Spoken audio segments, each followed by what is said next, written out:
경주시 서면 행정복합타운의 목욕탕 부실 시공 논란이 경찰 조사 결과 사실로 드러나 시공업체 직원과 공무원 등 6명이 입건됐습니다.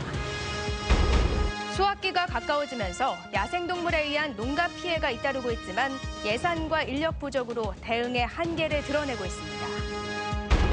2주간 파업을 이어온 플랜트건설노조 포항지부가 이틀째 거리 행진을 벌여 출근길 교통 혼잡이 빚어졌지만 임금 협상은 답보 상태입니다. 여러분 안녕하십니까?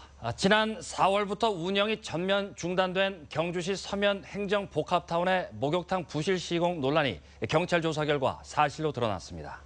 부실 시공에 관여한 시공업체 직원과 공무원, 주민 등 6명이 불구속 입건됐습니다. 장미쁨 기자가 보도합니다. 시립 화장장이 들어선 마을 주민들을 위해 경주시가 107억 원을 들여 만든 행정복합타운.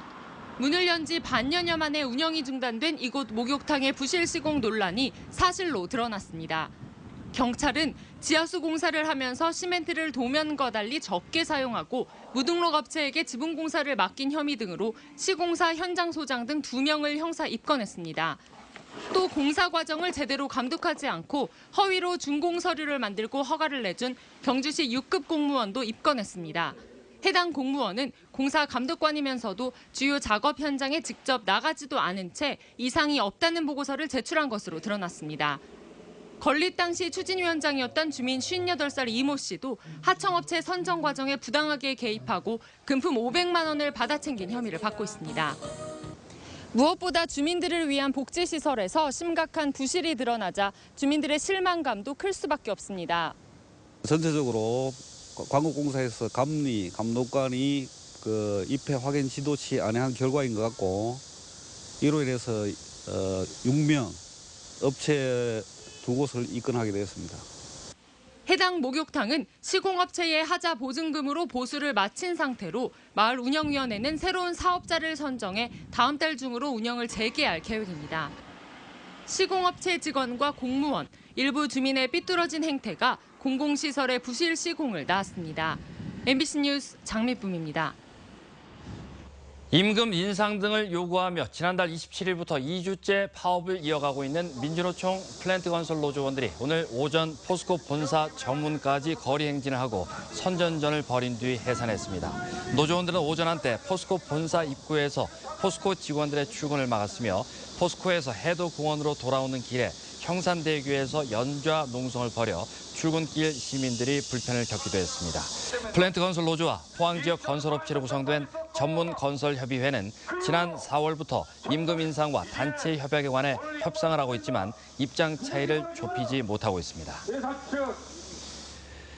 올여름 계속된 폭염으로 경북 동해안을 찾는 피서객이 520만 명을 넘어 역대 최고를 기록할 전망입니다.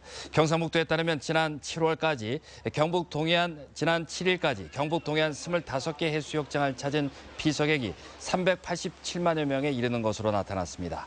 경북 동해안 해수욕장은 포항의 경우 오는 21일, 경주는 22일, 영덕과 울진은 16일까지 운영하는데 이 기간까지 역대 가장 많은 520만 명이 찾을 것으로 예상됩니다.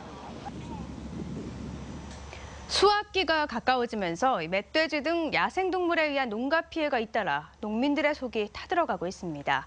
하지만 예산과 인력 부족으로 대응의 한계를 드러내고 있습니다. 보도에 김철승 기자입니다.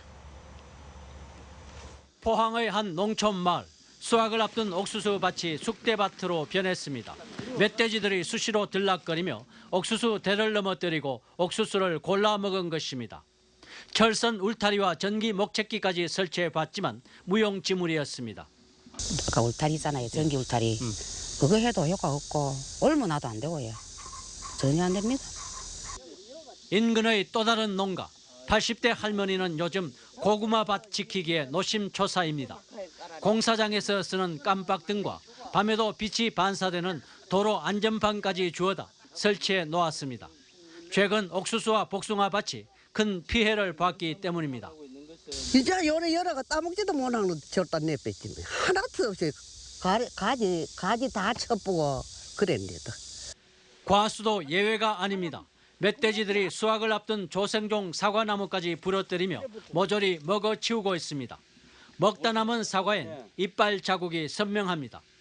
10년 동안 애써 키운 사과나무 가지가 이와 같이 찢겨져 나갔습니다. 새로 나무를 키우려면 10년이 필요하다는 의미입니다. 단단하게 그물을 쳐뒀으나 깊이 30cm까지 땅을 파고 들어오는 바람에 알고서도 매번 당합니다. 밑에 바닥을 파가지고 한 30cm 정도 묻어놨는데 그걸 파고 들어오고 조금만 틈만 있어도 밀고 들어오고. 행정기관이 엽사들로 피해방지단을 구성했으나 턱없이 부족합니다. 포항시 피해방지단은 32명. 그러나 산촌으로 피해가 많은 기북면의 경우 1명뿐이다 보니 공격성이 강한 멧돼지 포획은 현실적으로 쉽지 않습니다. 특히 엽사에게 지급되는 포획 보상금은 고라니는 마리당 3만 원인데 비해 멧돼지는 슬개 값이 있다는 이유로 보상금이 없습니다. 그나마 보상금의 73%를 이미 써버려 야생동물 포획을 엽사들의 자원봉사에 의존해야 할 실정입니다. 총 3천만 원 중에 2,200만 원이 지출이 됐고, 그래서 내년에는 예산을 추가로 확보를 해서 집행을 할 계획을 갖고 있습니다. 야생동물 피해는 급증하는 반면 대책은 미흡해 농민들은 불안하기만 합니다. MBC 뉴스 김철승입니다.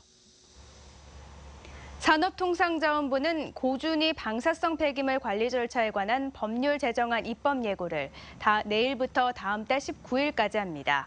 이번 법률안에는 고준위 방패물 처분장의 부지 선정을 위해 5단계에 걸친 과학적인 지질 조사와 주민 의사 확인 등의 규정이 포함되어 있습니다. 또 부지 선정 업무의 실행기구로 고준위 방사성 폐기물 관리위원회를 설치하고 지역 지원에 대한 중요 사항을 심의하는 유치지역 지역위원회도 국무총리 소속으로 설치하는 내용도 포함되어 있습니다. 포항시는 이른바 김영란법이 시행되면 추정 피해액이 50억 원에 이를 것으로 보고 피해 최소화에 나섰습니다. 포항시는 피해액이 축산 분야가 21억 원, 사과 등 과일이 20억 원, 가공식품이 9억 원에 이를 것으로 보고 과일 개수를 줄인 선물 세트와 2.5kg과 7.5kg짜리 선물 포장을 개발하기로 했습니다. 그러나 축산 분야는 기준에 맞는 선물 세트가 불가능해 김영란법에서 제외시키는 것만이 해결책이라고 포항시는 밝혔습니다. 한편 지난해 추석 선물 세트 매출 가운데 5만 원 이상 비중이 백화점은 85%, 대형마트는 30%로 분석돼 백화점의 타격이 클 것으로 분석됐습니다. 한국은행 포항본부는 경북 동해안 중소기업에 대한 금융 지원 대상을 철강과 자동차 부품을 비롯해 선박 건조업까지 확대한다고 밝혔습니다. 지원 방식은 시중은행이 특정 부문의 중소기업에 대출을 하면 한국은행이 일정액을 0.75%의 저리로 시중은행에 재대출하는 간접 대출로 대출 금리 인하 효과가 기대됩니다. 경상북도가 올해 지방하천 정비사업 상반기 국고보조금 집행 실적에서 68%의 집행률로 전국 1위를 차지해 국비 90억 원의 인센티브를 확보했습니다. 세부 사업으로는 하천재 예방사업 2지구와 고향해강 사업 4지구, 물순환형 수변도시 조성 사업 1지구 등으로 총 사업비 150억 원 가운데 국비 인센티브가 60%를 차지합니다. 경북의 올해 지방하천 정비사업은 수해 상습지구 예방 등을 위해 22개 시군, 62개 지구에 국비와 지방비 1,538억 원 규모로 추진됩니다. 냉방기를 튼 채 문을 열고 영업을 하는 이른바 개문 냉방업소에 대해 집중 단속이 이루어집니다. 이번 단속은 산업통상자원부의 에너지 사용 제한 공고에 따른 조치로 각 자치단체와 에너지관리공단이 점검반을 구성해 오는 26일까지 집중 단속에 나섭니다. 경상북도는 이번 단속에서 냉방기를 가동하고 출입문을 개방한 채 영업하다 적발될 경우 횟수에 따라 최고 300만 원까지 과태료를 부과하기로 했습니다. 경북교육청은 올해 도내 특성화고에 11억 7천만 원의 장학금을 지원합니다. 교육청은 특성화고 학생들이 학비 걱정 없이 학교를 다닐 수 있도록 재학생 7,800여 명 전원에게 수업료 일부를 지원하고 고교 입학금은 100% 지원하기로 했습니다. 또 특성화고에 대한 직업훈련 투자를 확대하는 등 학생들이 산업 현장에 필요한 인재로 성장할 수 있도록 도울 예정입니다. 일본군 위안부 피해 할머니들의 아픔을 위로하며 평화와 희망을 기원하는 위안부 기림일 문화제가 오늘 영일대 해수욕장 일대에서 펼쳐졌습니다. 위안부 기림일은 고 김학순 할머니가 일본군 위안부 피해를 최초로 공개 증언했던 날인 8월 14일로 서명운동과 기금모금 등을 비롯해 영상 상영과 콘서트 등의 다채로운 행사가 열렸습니다. 본 행사 뒤에는 영일대 해수욕장을 출발해 포항 평화의 소녀상을 돌아오는 평화 나비 행진도 진행됐습니다. 오늘 경주의 수온주가 38.2도까지 치솟아 올 들어 전국 최고를 기록했는데요. 경북 동해안 대부분 지역에 폭염경보까지 발효됐습니다. 당분간 가마솥 더위는 이어질 전망입니다. 송혜림 기상캐스터입니다. 오늘 정말 더우셨죠? 기온이 무서울 정도로 빠르게 올랐습니다. 하늘이 맑게 개면서 햇빛은 강하게 내리쬐는데요. 이 열기를 식혀줄 바람은 불지 않고 비도 내리지 않았기 때문입니다. 경주의 기온 아침에 21.6도로 선선하게 출발했지만 한낮에는 38.2도까지 치솟으면서 올 들어 전국에서 최고 기온을 기록했습니다. 현재 울진은 폭염주의보가, 영덕과 포항, 경주에는 폭염경보가 발효 중인 상태입니다. 오늘은 덥다는 말을 넘어서서 뜨거운 하루였는데요. 당분간 이렇게 무더운 날은 이어지겠습니다. 일요일까지 폭염경보가 해제될 가능성은 낮아 보입니다. 건강관리에 유의하셔야겠습니다. 자세한 내일 날씨 알아보시죠.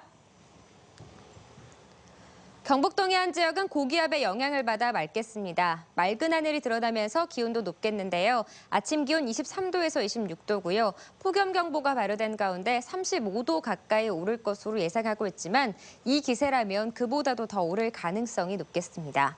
울릉도와 독도 지역에도 구름이 조금 끼겠습니다. 아침에는 울릉도가 24도, 독도 25도, 한낮에 울릉도 29도, 독도 28도입니다. 바다의 물결은 0.5에서 1.5m까지 일면서 바닷길 이용하실 때 비교적 수월하겠습니다. 네, 주 후반으로 갈수록 기온은 점점 더 오르겠고요. 당분간 폭염특보는 해제되지 않을 가능성이 높겠습니다. 날씨였습니다. 한국은행 대구 경북본부에 따르면 6월 말 현재 대구 경북 지역 미분양 주택은 6,800여 가구로 전달보다 700여 가구 늘어 올해 들어 가장 많이 증가했습니다. 대구의 미분양 주택은 전달보다 200여 가구 줄었지만 경북에서 900여 가구 늘었습니다. 또 대구 경북 미분양 주택이 전국에서 차지하는 비중은 11.4%로 지난해 말부터 줄곧 10% 안팎을 기록하고 있습니다. 새누리당 포항 남울릉 박명재 국회의원은 오늘 국회에서 국회 철강포럼 창립총회를 열고 본격 활동에 들어갔습니다. 국회 철강포럼은 철강산업 발전 방안을 연구하기 위해 결성된 초당적 국회의원 연구 모임으로 박명재 의원과 강석호, 김광림, 원유철 등 국회의원 29명이 회원으로 가입하고 학계와 산업계 전문가 8명을 전문의원으로 선임했습니다. 철강포럼 회원들은 포항과 충남 당진, 전남 광양 등 철강 도시의 경쟁력 강화와 회생 방안을 마련하고 입법 과제를 발굴해 지역 살리기에 적극 나서기로 했습니다. 포항시는 가축 사육 제한 구역의 지형 도면을 작성해 시민들이 쉽게 확인할 수 있도록 고시했습니다.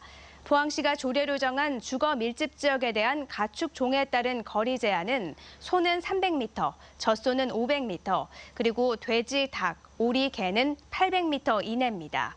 포항시는 가축 사육 제한 구역의 지형 도면이 작성돼 고시됨으로써 시민들이 관공서를 찾는 불편을 덜게 됐다고 밝혔습니다.